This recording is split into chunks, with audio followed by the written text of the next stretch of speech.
초대라는 제목으로 말씀을 전하고자 합니다.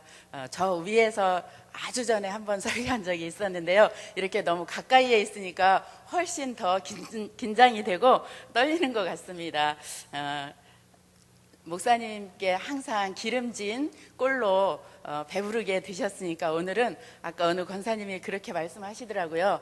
가끔은 보리밥도 찬밥도 맛있을 때가 있다고, 입맛이 가끔 없을 때는 찬밥도 입맛을 돋구는데 조금은 소용이 될 때가 있다고 그렇게 말씀을 하셔서 용기를 내서 말씀을 전하고자 합니다. 여러분 혹시 여러분들 중에 초대장을 받아보신 적이 있으십니까? 받아보셨지요? 아마도 오늘 수요 예배에 나오신 모든 분들이 지금까지 살아오면서 한 번도 나는 초대장을 받아본 적이 없습니다 하시는 분은 안 계시리라고 생각이 됩니다. 돌잔치, 아이가 태어나면 또 뭐 칠순, 팔순 이런 생일잔치로부터 결혼식, 장례식 또는 뭐 은퇴식 이렇게 여러 가지 사람들은 기쁜 일이 있을 때 또는 슬픈 일이 있을 때 기념해야 할 일들이 있을 때 잔치를 배설하고 가까운 또 사랑하는 사람들을 초대하기도 합니다. 근데 어떤 초대는 반갑고 설레는가 하면 또 어떤 초대는 약간 부담스러운 초대도 있습니다. 왜 부담스러운 초대가 있을까요? 초대는 다 행복하고 즐거운 초대여야 될 텐데 그것은 그 초대에 상응하는 대가를 지불해야 되기 때문입니다. 그래서 성도님들이 이렇게 말씀하시는 것을 들어본 적이 있어요. 결혼식 초대장이 오면 고지서가 날라왔다고 이렇게 말씀하시는 것을 들은 적도 있습니다. 여러분들은 누구에게 초대장을 받았을 때 가장 행복하셨습니까? 그리고 가장 기쁘셨습니까? 오늘 우리가 함께 읽은 본문은 블레셋 때문에 고통받고 있는 이스라엘 백성들을 향해서 하나님께서 예비하신 구원에 동참하라고 초대하는 초대장입니다. 하나님의 초대에 응하는 사람만이 참된 만족을 얻을 수 있기에 목마른 자들아 물로 나와라. 돈 없는 자도 와라. 너희는 와서 사 먹되 돈 없이 값 없이 포도주와 젖을 사라. 이렇게 초청의 명령을 하고 계십니다. 그러나 넓은 의미에서 보면 오늘 본문의 핵심은 이스라엘 백성들 뿐만이 아니라 의에 줄이고 목이 마른 모든 인생들에게 베푸시는 하나님의 구원으로의 초대입니다. 예수님께서도 마태복음 22장과 누가복음 14장에 보면 천국을 혼인잔치에 비유해서 우리들에게 교훈해주고 계십니다. 그런데 여러분, 초대를 받고도 가지 않는 사람은 그 잔치의 기쁨을 함께 나눌 수가 없습니다. 또한 잔치는 손님들이 많이 오셔야 또 오셔서 먹고 배부르게 먹고 마시고 즐거워해야 잔치를 배설한 주인도 함께 행복합니다. 오늘 우리를 초청하시는 하나님 앞에 이런저런 세상 일로 성경에 나오는 사람들처럼 뭐 소도 사야 되고 장가도 가야 되고 밭에 나가 일도 해야 되고 이렇게 신약성경에 핑계대는 사람들이 많이 있잖아요. 그런 핑계를 대지 마시고 적극적으로 나가시는 우리가 돼야 될 것입니다. 하나님의 초대는 아주 가장 귀한 분의 초대입니다. 그런데 아무것도 가지고 갈 필요가 없어요. 봉투 필요 없습니다. 그리고 돈을 지불할 필요도 없는 무료 초대권이에요. 우리 무료 참 좋아하잖아요. 하나님이 우리를 초청하시는 그 초대권은 무료라는 것입니다. 오늘날 우리는 너무너무 풍족한 그러한 세상 속에서 살고 있습니다. 어느 때보다 아주 최고로 발달된 문명 속에서 이 풍요를 만끽하면서 살아가고 있어요. 하나님을 경외하지 않는 사람들은 모든 가치를 그래서 돈으로 평가하기도 하지요. 그렇기 때문에 이 풍요로움이 우리에게 축복이기보다는 오히려 하나님을 멀리하게 하는 또 하나님을 떠나게 만드는 도구가 되기도 합니다. 그래서 돈이 많은 사람은 뽐을 냅니다. 그리고 또 돈을 많이 버는 직업이 인기도 있어요. 그리고 요즘은 마치 아주 돈을 많이 가진 부자가 가장 이상적인 인간상처럼 되어버렸습니다. 그래서 사람이 죽고 사는 문제보다도 또 어떻게 사는 삶이 가장 인간답게 사는 삶인가, 이런 문제보다도 내가 돈을 얼마나 가졌느냐 못 가졌느냐 하는 것이 가장 문제가 되는 세상이 돼버렸어요. 사람의 인격도 때로는 돈으로 매매되기도 하고 또 양심도 돈으로 팔려버리기도 합니다. 돈이 사람을 위해서 쓰여져야 되는데 사람이 돈을 위해서 사는 것처럼 되어버렸어요. 그래서 돈의 위력 앞에서는 인간성마저도 아주 쉽게 저버리고 우리는 살아갑니다. 이러한 시대를 살아가는 우리들에게 하나님께서는 오늘 뭐라고 말씀하시느냐면, 돈 없는 자도 오라, 와서 값 없이 믿음의 양식을 사서 먹으라, 이렇게 말씀해 주고 계십니다. 값 없이 사서 먹으라는 말이 무슨 말씀일까요? 그것은 무조건 공짜가 아니라는 말이기도 하겠지요. 왜냐하면 사서 먹어라, 그런데 값 없이 사서 먹어라, 그러니까 공짜는, 무조건 공짜는 아니라는 거예요. 무료 초대권이지만 그 초대권이 무조건 공짜 초대권이 아니라는 말씀이에요. 만약에 무조건 공짜라면 그냥 와서 먹어라 이렇게 말씀하셔야 되는데, 사라 이렇게 말씀하신 것은 누군가 그 값을 지불해야 되는 것을 지불했다는 뜻이 아닐까요? 돈 없이 값 없이 사라고 하는 것은 누군가가, 나는 아니지만 누군가가 이미 그 값을 지불했기 때문일 것입니다. 그래서 우리 결혼식장에 가서 식사를 할 때 돈을 내고 먹는 사람은 없지요. 그냥 무조건 가서 받은 식권으로 맛있게 먹으면 되는 거예요. 왜냐하면 그 식사 대금을 이미 잔치를 배설한 주인이 지불했기 때문이에요. 예수 그리스도께서 이미 그 값을 지불해 놓으셨기 때문에 의에 줄이고 목마른 사람들은 누구나 돈이 없어도 나와서 포도주와 젖을 사라고 말씀해 주시는 것입니다. 이것을 사도 바울은 에베소서 2장 8절에서 이렇게 설명을 해주고 있어요. 너희는 그 은혜에 의하여 믿음으로 말미암아 구원을 받았으니 이것은 너희에게서 난 것이 아니요 하나님의 뭐지요? 선물이라. 선물이라는 거예요. 하나님의 선물. 왜 하나님은 이것을 우리에게 선물로 주셨을까요? 9절에 보면 행위에서 난 것이 아니니 이는 누구든지 자랑하지 못하게 함이라고 우리에게 가르쳐주고 있습니다. 여러분, 구원은, 우리가 영생을 얻는 것은 예수님께서 이미 그 값을 지불해 놓고 우리에게 주신 선물입니다. 그 선물을 주시려고 하나님께서 우리를 초대하신 것입니다. 그런데 어리석은 사람들은 자신에게 있는 어떤 것으로, 내가 가진 그 무엇으로 구원의 근거를 제시하려고 하기도 합니다. 쉽게 생각하면 이런 것이죠. 사람이 깎아 만들어 세워놓고 생명도 없고 우리에게 어떤 것도 해줄 수 없는 돌부처 앞에서 손바닥의 지문이 다 닳아 없어지도록 빌기도 합니다. 그리고 또 무릎이, 허리가 아프도록 절을 하기도 합니다. 하지만 여러분, 분명히 기억하시기를 바랍니다. 구원은 내가 무엇을 지불하고 사는 것이 아닙니다. 또 내가 무엇을 했기 때문에 얻을 수 있는 것도 아닙니다. 하나님의 초대에 적극적으로 나오면 되는 것입니다. 그냥 와서 값없이 주시는 은혜를 받아서 누리면 되는 것입니다.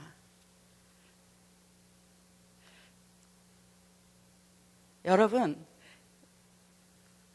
귀한 분으로부터 초대를 받았을 때 우리는 또 내가 어떤 옷을 입고 갈까? 아니면 어떻게 예쁘게 치장을 하고 갈까? 이렇게 외모와 옷차림에도 신경을 씁니다. 그런데 옷은 어떤 때 입나요? 옷을 입는 것은 우리가 더위를 가리기 위해서 또는 추위를 피하기 위해서 또는 위험으로부터 우리의 연약한 육체를 보호하고 그렇게 하기 위해서 옷을 입는 것입니다. 근데 꼭 그래서만 옷을 입나요?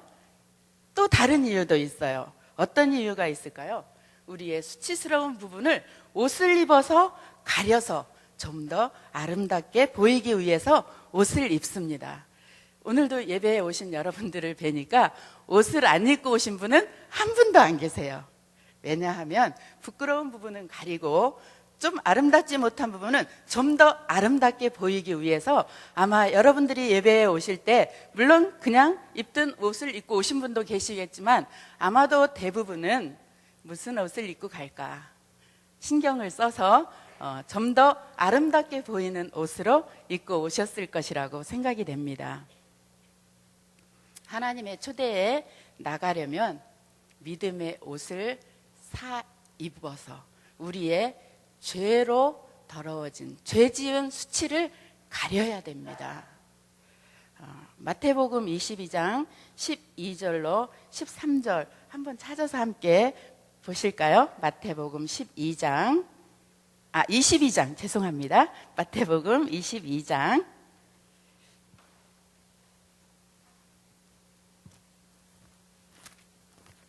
마태복음 22장 12절부터 13절 말씀까지입니다. 자, 12절 같이 읽어보실까요? 시작.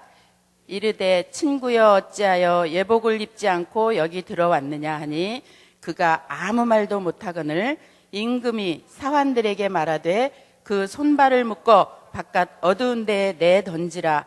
거기서 슬피 울며 이를 갈게 되리라 하니라.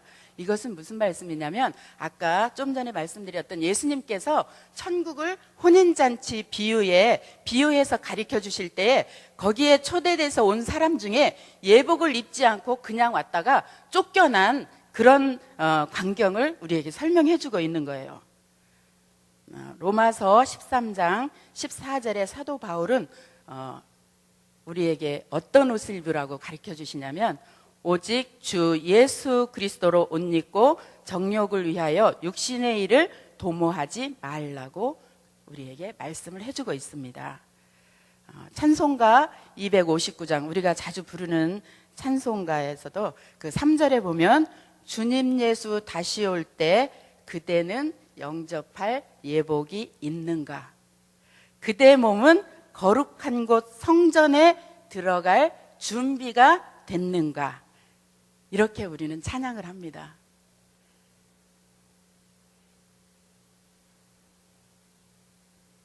갈라디아서 3장 27절에 보면 누구든지 그리스도와 합하기 위하여 세례를 받은 자는 그리스도로 옷 입었느니라 이렇게 말씀해 주고 있어요. 여러분 예복이 없을까 봐 염려하셨나요? 그래서 갈라디아에서 우리에게 그리스도와 합하기 위해서 세례를 받은 자는 그리스도로 옷 입었다고 말씀을 해주고 있습니다. 예수 그리스도로 옷 입은 사람만 잔치에 들어갈 수가 있습니다. 우리의 구원이 예수 그리스도를 통해서만 가능한 것이라는 것을 알 수가 있지요. 자, 여기 제가 들고 있는 것이 무엇인가요? 이게 무엇이죠? 마이크예요. 이것은 누가 봐도 분명 마이크입니다. 이거는 뭐예요? 이거는 손수건입니다. 제가 오늘 예쁜 손수건을 미리 준비해야 되는데 평상시 쓰던 손수건이라 좀 죄송한데요. 이 마이크를 이렇게 손수건으로 덮어버리면 여러분이 보이는 대로 한번 말씀해 보세요. 제가 들고 있는 게 무엇일까요? 손수건입니다. 분명 마이크를 손수건으로 덮었을 뿐이지만 여러분들이 보실 때는 마이크라고 말씀하지 아니하시고 손수건 이렇게 말씀을 해주셨어요.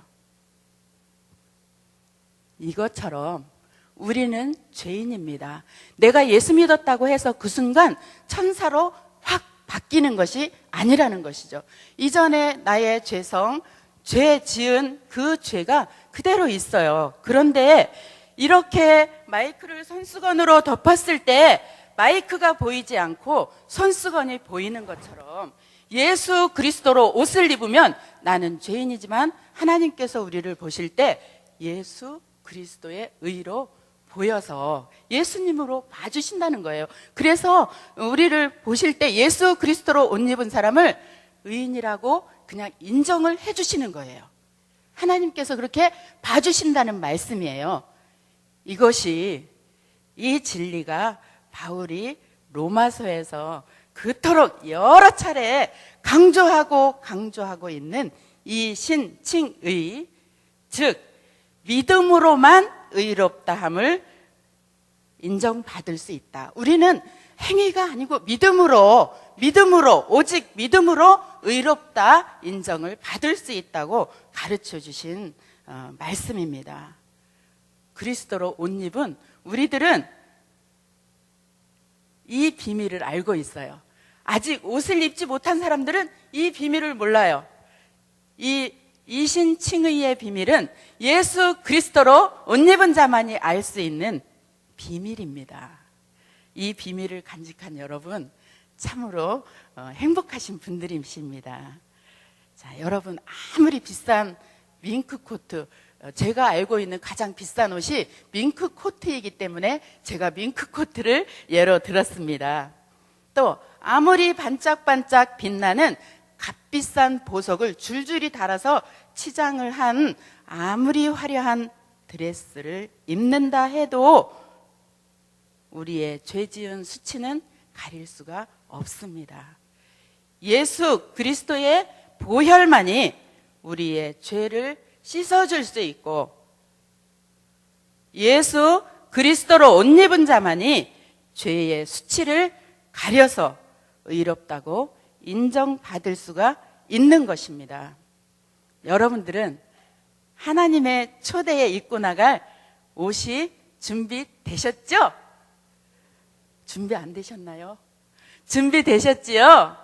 네, 우리를 초대하시는 하나님의 초청에 입고 갈 옷이 만약에 아직 준비가 안 되셨다면 오늘 사도 바울을 통해서 또 성경 말씀을 통해서 예수님이 가르쳐 주신 말씀을 통해서 그 옷을 어떻게 입는지 배웠습니다. 그리고 우리가 하나님 앞에 어떻게 나아갈 수 있는지 그 방법을 여러분들은 오늘 말씀을 통해서 배우신 거예요. 그러니까 만약에 혹시라도 저는 제가 믿기는 오늘 수요 예배에 오신 모든 분들은 이미 하나님의 초대에 입고 갈 옷이 준비되신 줄로 믿습니다만, 혹시라도 준비가 안 되신 분이 계시다면